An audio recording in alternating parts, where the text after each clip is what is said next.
How to fix missing microphone voice input on Android keyboard. Hi everyone, welcome back to our channel. This is Rose and without further ado, let's get started. First, for demo, let me open any notes application or messaging application and hit towards plus button at bottom right and select text. Now here you can see your keyboard. At the top right of your keyboard, you do not see any voice typing. So if you want to fix this issue, you simply need to tap on the gear icon on your keyboard to access the keyboard settings section. Scroll down and navigate to voice typing and make sure you turn on the button for use voice typing.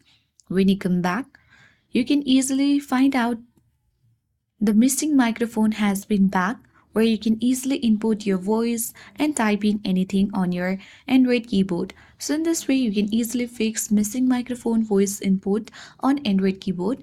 I hope this guide was helpful. If it was, then do like, share, comment, and don't forget to subscribe.